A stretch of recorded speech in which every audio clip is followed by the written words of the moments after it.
Hello guys, कैसे हैं आप? आज मैं आपके सामने डिविजिंग एक बहुत ही इंपॉर्टेंट टॉपिक है प्रोबेबिलिटी, उसको लेकर प्रस्तुत हुआ हूं। और ये टॉपिक 9th क्लास और 10th क्लास के लिए बहुत इंपॉर्टेंट है। नई बुक के अंदर 9th क्लास की भी इसको दिया हुआ है और 10th क्लास में ये पहले से ही इंपॉर्टेंट क्वेश्चन है। काफी इजी क्वेश्चन है, इंटरेस्टिंग क्वेश्चन है और आगे इंटरेस्टिंग वीडियो रहने वाली है और इसके क्वेश्चन भी बड़े इंटरेस्टिंग होते हैं, तो इसके बारे में आपको डीपली सीखना है। आज मैं आपको बताऊंगा प्रोबेबिलिटी एक किसी काम के होने की पॉसिबिलिटी देखा जाता है कि किसी काम के होने की सर्टेनिटी कितनी है, कोई काम मैक्सिमम कितने तरीके से हो सकता है और उसमें से हमें इवेंट निकालनी पड़ती है। तो कई सारे टॉपिक इसमें कवर होने वाले हैं। तो सबसे पहले हमारे पास टॉपिक है प्रोबेबिलिटी, चांस ऑफ हैपनिंग, किसी काम के होने के कितने चांस हैं। अगर आप एक कॉइन को थ्रो करते हैं तो उसमें हेड और टेल यानी कि दोनों के एक एक चांस है, हेड आने का भी एक चांस है और टेल आने का भी चांस है, लेकिन हम ये नहीं कह सकते कि हेड ही आएगा टेल ही आएगा, इसलिए यहाँ पे हमारे पास अनसर्टेनिटी चलती है। तो ये मैं आपको कुछ सिंपल से बेसिक पहले बता दे रहा हूँ, बड़ा इंटरेस्टिंग है, बहुत ही इंपॉर्टेंट है। प्रोबेबिलिटी चांस ऑफ हैपनिंग, किसी काम के होने के कितने चांस हमारे पास हैं, इसको हम बोलते हैं प्रोबेबिलिटी। सिंपल लैंग्वेज के अंदर स्टैंडर्ड डेफिनेशन हमारे पास के प्रोबेबिलिटी इज ए कॉन्सेप्ट, एक कॉन्सेप्ट है which numerically measure the degree of certainty of occurrence of event, किसी इवेंट होने के न्यूमेरिकल वैल्यूज के हिसाब से कितने चांस रहेंगे उसको हम बोलेंगे प्रोबेबिलिटी। मान लीजिए अगर आपने एक कॉइन थ्रो कर दिया है, कॉइन में या तो हेड आएगा या फिर टेल आएगा। अगर आपको हेड का देखना है, हेड का हमारे पास एक ही चांस है, तो प्रोबेबिलिटी के हिसाब से 1/2, न्यूमेरिकल वैल्यूज के हिसाब से 0.5 आ जाएगा। तो ये इस तरह से मैंने एक आपको एग्जांपल बताया है, इस एग्जांपल को आपको ध्यान से देखना है। और भी कई सारी इंपॉर्टेंट बात आएगी, लेकिन सबसे पहले आपको पता होना चाहिए कि प्रोबेबिलिटी क्या है। हम देखते हैं कोई भी चांस न्यूमेरिकल वैल्यूज के हिसाब से कितने चांस है किसी काम के होने के, वो इसके अंदर आएंगे। तो ये हमारे पास इसकी डेफिनेशन है, लेकिन इसके अंदर कुछ एक्सपेरिमेंट आते हैं। अगर हम कोई भी काम करते हैं, काम करने का मतलब क्या है, जैसे कि हमने कॉइन को थ्रो किया, हेड और टेल आ गया, या फिर हमने एक डाइस को थ्रो किया, 1 आ सकता है, 2 आ सकता है, 3 आ सकता है, 4 आ सकता है, 5 आ सकता है, 6। इन सबको हम यानी कि जो थ्रो करते हैं बोलते हैं experiment. A operation which can produce some well defined outcomes, जिसके कुछ वेल डिफाइंड आउटकम्स होते हैं कि कौन सा आउटकम्स इसका हो सकता है। मान लीजिए हमारे पास प्लेइंग कार्ड्स है, 52 प्लेइंग कार्ड्स होते हैं। अगर हम उनमें से कोई एक कार्ड निकालते हैं तो हमारे पास 52 चांस होते हैं। तो इस सबको बोला जाता है एक्सपेरिमेंट। इसी बात यानी प्रोबेबिलिटी के अंदर हमारे पास 2 तरह के एक्सपेरिमेंट होते हैं। एक एक्सपेरिमेंट फिजिक्स के अंदर या केमिस्ट्री के अंदर होता है जिसमें बिल्कुल फिक्स रिजल्ट आता है, लेकिन यहाँ पर कोई फिक्स रिजल्ट नहीं आता। हमें पता होता है कि यही रिजल्ट पॉसिबल है, लेकिन हम डेफिनेट रूप से नहीं कह सकते कि यही रिजल्ट आएगा। जैसे हमारे पास इसके अंदर आएंगे random experiment, a experiment in which possible outcomes are known, यानी पॉसिबल आउटकम्स हमें पता होता है and the exact outcomes can don't be predicted, यानी हम जो बिल्कुल आना चाहिए रिजल्ट उसके बारे में प्रिडिक्शन नहीं कर सकते। अगर आप कॉइन को थ्रो करें कि हेड ही आएगा या टेल ही आएगा, ये तो हमें पता है कि या तो हेड आएगा या टेल आएगा, लेकिन हम डेफिनेट रूप से ये नहीं कह सकते कि हेड ही आए या टेल ही आए। तो आप इसको बोला जाता है रैंडम एक्सपेरिमेंट। तो ये जो हमारे पास कॉइन के अंदर मान लीजिए अगर आपने 2 कॉइन्स थ्रो कर दिए तो हो सकता है हेड के साथ हेड आ जाए, हेड के साथ टेल आ जाए, टेल के साथ हेड आ जाए और हेड के टेल के साथ टेल आ जाए। तो इन सबको बोला जाता है इवेंट्स, यानी कि दोनों हेड भी आ सकते हैं, एक हेड टेल आ सकता है, दोनों टेल भी आ सकते हैं। तो इवेंट हमारे पास क्यों दी collection of all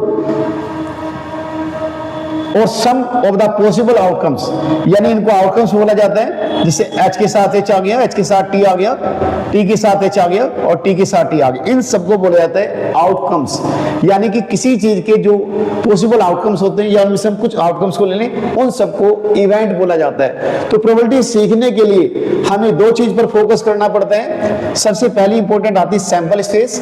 sample space किसी काम के होने के मैक्सिमम चांस, कितने चांस हो सकते हैं, कितने पॉसिबल आउटकम्स हो सकते हैं, उसको हम बोलते हैं सैंपल स्पेस। और सैंपल स्पेस के अंदर से ही निकल कर आती है इवेंट। तो आपको सबसे पहले सैंपल स्पेस सीखना है, सैंपल स्पेस के बारे में बताऊंगा, सभी सैंपल स्पेस को आपको ध्यान से देखना है। तो सैंपल स्पेस हमारे पास क्या हुआ, सैंपल स्पेस को sample space all possible outcomes, all possible outcomes, किसी काम के होने के जितने भी टोटल चांस होते हैं उसको सैंपल स्पेस बोलते हैं। It is denoted by S, इसको ऐसे नोट करते हैं। अगर आप कोएन को थ्रो करेंगे, मान लीजिए अगर आपने 1 कोएन को थ्रो किया तो हमारे पास हेड और टेल आ सकता है, ये इसका सैंपल स्पेस है। अगर आप यानी कि 2 कॉइन्स को थ्रो करते हैं, 2 कॉइन्स में हमारे पास यानी हेड के साथ हेड आ सकता है, हेड के साथ टेल आ सकता है, टेल के साथ हेड आ सकता है और टेल के साथ टेल आ सकता है। तो ये हमारे पास कॉइन का सैंपल स्पेस है। तो कॉइन के लिए आपको एक फॉर्मूला याद रखना कि सैंपल स्पेस के अंदर टोटल कितने एलिमेंट्स होंगे, and S is equal to 2 की पावर n, एंड डिनोट करता है नंबर ऑफ कॉइन्स, कितने कॉइन्स आप थ्रो करते हैं, ये इसको डिनोट करते हैं। अगर आपने 3 कॉइन्स को थ्रो किया तो n S is equal to 2 की पावर 3, ये 8 हो जाएगा। अगर आपने 4 कॉइन्स को थ्रो किया तो n S is equal to 2 की पावर 4 16 हो जाएगा। आपकी 9th और 10th क्लास के अंदर 4 से ज्यादा कॉइन थ्रो नहीं किए जाएंगे, उसके बारे में आप एडवांस प्रोबेबिलिटी पढ़ेंगे, वो 11th और 12th में आती है और कंपटीशन के अंदर आती है। हमारे पास या तो 1 कॉइन थ्रो किया जाएगा या 2 कॉइन्स या 3 कॉइन्स या 4 कॉइन्स, और कॉइन के लिए हमारे पास फॉर्मूला रहेगा 2 की पावर n, ये फॉर्मूला आपको याद रखना है। तो सैंपल स्पेस में कॉइन के लिए इस फॉर्मूले को यूज करेंगे। इसी तरह से हमारे पास डाइस आता है, डाइस को आपको ध्यान से देखना है। लूडो वाला डाइस है, डाइस के बारे में सब जानते हैं अच्छे से। अगर आप डाइस को थ्रो करते हैं, डाई को थ्रो करते हैं, एक डाई को सैंपल स्पेस होता है 1 2 3 4 5 और 6, ये सब हमारे पास होता है सैंपल स्पेस डाइस के लिए। लेकिन अगर पेयर ऑफ डाइस करते हैं, डाइस को करेंगे, डाई का बहुवचन है, इसका फॉर्मूला चलेगा 6 की पावर 2। आपकी इस क्लास के अंदर 2 से ज्यादा डाइस थ्रो नहीं किए जाएंगे 9th और 10th क्लास में। अगर आप यानी पेयर ऑफ डाइस थ्रो करते हैं, पेयर ऑफ डाइस, तो सैंपल स्पेस के अंदर यानी टोटल 6 की पावर 2, तो 36 केस बनेंगे। ठीक है बेटे, ये बात आपको ध्यान से देखनी। कोयन में आपने पढ़ा फॉर्मूला चलेगा 2 की पावर n, और डाइस में अगर आपने देखा फॉर्मूला चलेगा 6 की पावर n। ये हमारे पास 6 की पावर n हो जाएगा, इसको आप नोट करेंगे। इसके बाद हमारे पास इसके अंदर आता है प्लेइंग कार्ड्स। प्लेइंग कार्ड्स को आपको ध्यान से देखना है। प्लेइंग कार्ड्स के अंदर कौन कौन सी बातें आएंगी उन सबको आपको समझना है। प्लेइंग कार्ड्स हमारे पास टोटल 52 होते हैं। प्लेइंग कार्ड्स जो हमारे पास होते हैं यानी कि टोटल होते हैं 52। कलर के हिसाब से 2 तरह के होते हैं, रेड और ब्लैक, रेड और ब्लैक। रेड कार्ड हमारे पास 26 होते हैं, ब्लैक कार्ड भी हमारे पास 26 होते हैं, और इसके अंदर आगे पास 13 के सूट होते हैं। आगे पास रेड के अंदर आता है डायमंड और हार्ट आते हैं, यानी आगे 13 होंगे इसके, और ब्लैक के अंदर क्लब और स्ट्रैड आता है, तो क्लब के भी 13 होते हैं और स्ट्रैड के भी 13 होते हैं। इन सब के अंदर एस आता है, एस मतलब इक्का, सब में एक इक्का होता है। इसके बाद इन सब में आता है किंग, कि सब में भी एक होता है। और इसके बाद हमारे पास यहाँ पे आता है क्वीन आता है, क्वीन भी सब में एक होता है। इसके बाद जैक आता है और जैक भी सब में एक होता है। तो ये हमारे पास सैंपल स्पेस है प्लेइंग कार्ड्स का। और भी डिफरेंट तरह के सैंपल स्पेस हमारे पास आएंगे, लेकिन सबसे ज्यादा यूज होने वाले यही है। ये सारे सैंपल स्पेस आपको अच्छे से देख लेने हैं। अगला जो बेटे मैं आपको बताऊंगा इवेंट के हिसाब से हमारे पास यहाँ पर कुछ फॉर्मूले बनेंगे। तो सबसे पहले हमारे पास आती है इम्पॉसिबल इवेंट, जो इवेंट पॉसिबल नहीं है। मान लीजिए अगर हमने किसी डाइस को थ्रो कर दिया, हमें पता कि 1 आ सकता है, 2 आ सकता है, 3 आ सकता है, 4 5 और 6 आ सकता है, लेकिन हम उसमें 8 ढूंढे तो 8 तो नहीं आएगा। तो जो काम पॉसिबल नहीं होता उसको इम्पॉसिबल इवेंट बोलते हैं। Impossible event, impossible events, impossible event को 5 से नोट करते हैं। जीरो के बीच एक लाइन बनाते हैं, फाइव को बोलते हैं। और इम्पॉसिबल इवेंट की प्रोबेबिलिटी हमेशा जीरो होती है। और प्रोबेबिलिटी का जो फॉर्मूला हमारे पास होता है favourable chances upon total chances. किसी के फेवर में कितने चांस बेटे, यानी फेवरेबल चांसेस अपॉन में हमारे पास आता है टोटल चांसेस। टोटल चांसेस एक मैं एग्जांपल से बताता हूं। अगर आपने एक डाइस को थ्रो कर दिया, 1 आ सकता है, 2 आ सकता है, 3, 4, 5 और 6 आ सकते हैं, तो इसके अंदर यानी कि टोटल चांसेस 6 है। अगर आपको इवन नंबर की प्रोबेबिलिटी निकालनी, इवन यहाँ पे 2, 4 और 6 है, तो ये हमारे पास कितनी है बेटे यहाँ से इवेंट के अंदर, यानी 3 है। और जिस प्रोबेबिलिटी का फॉर्मूला बेटे आप यूज करोगे तो प्रोबेबिलिटी का फॉर्मूला हमारे पास है NE/NS। इवेंट के अंदर कितने, सैंपल स्टेज के अंदर कितने, तो 3/6, तो इसकी प्रोबेबिलिटी हमारे पास 1.2 हो जाएगी।